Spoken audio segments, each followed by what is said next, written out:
Hi, I'm Simon from Gateway English Teaching. Thanks for joining me today. Don't forget to like, subscribe and hit that bell. Today we are going to look at some advanced grammar of and an. Let's go. The basic rule we looked at in this video here. Check it out, the link is in the description below. But basically, if we cannot say yes to this question, do we both know which noun we are talking about? Then we use a or an if it is a singular countable noun. But here are 4 quick things to remember about a and an. And number 4 is a good one. If you can use this well, you will sound very much like a native English speaker.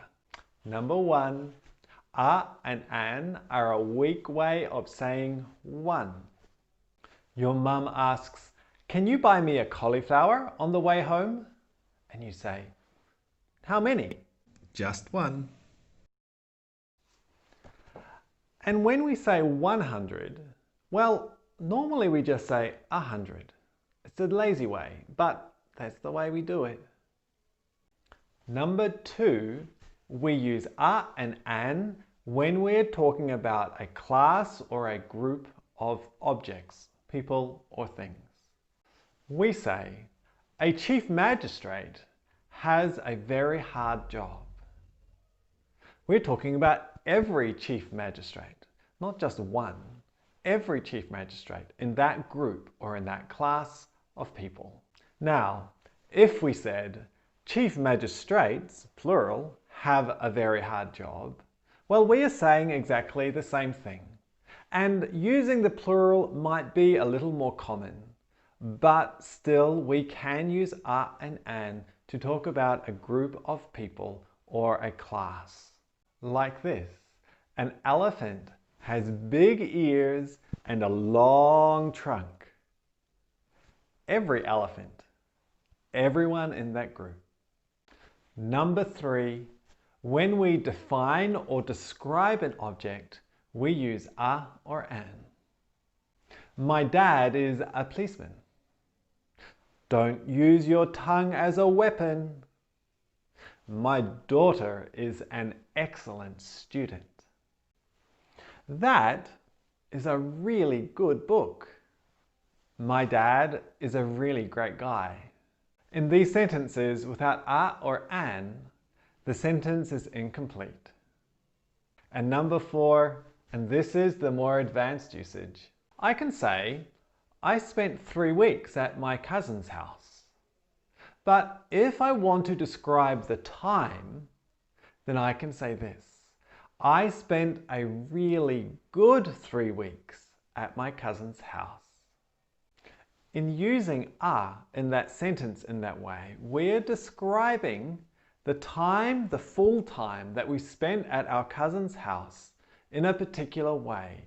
In this case, it was really good. We can use other adjectives in the same way.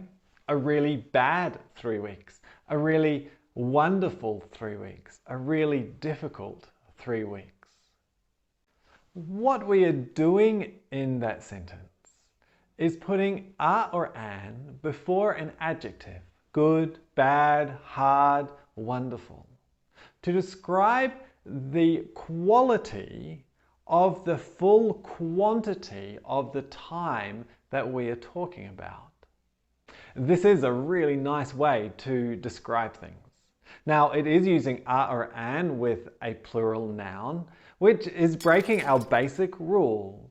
But think of it this way. A or an kind of join onto the adjective and just become part of the adjective, which is describing the plural noun. In this case, time, ingredients, or money. Here are some examples. You're at a business meeting. Someone says to you, you will have to spend a solid 4 years working on this business project. You're in the kitchen and you say to your friend, you will need a good 2 kilograms of paneer in this recipe. You're talking to a friend in business and he says, Lockdown was a hard 3 months for my business. Or you read in the newspaper about a very rich man. The newspaper article reads, and he spent an extravagant 25 lakh rupees on his home entertainment system. Wow! So there are 4 specific ways of using a or an. Thanks for watching. Don't forget to like and subscribe. See you next time.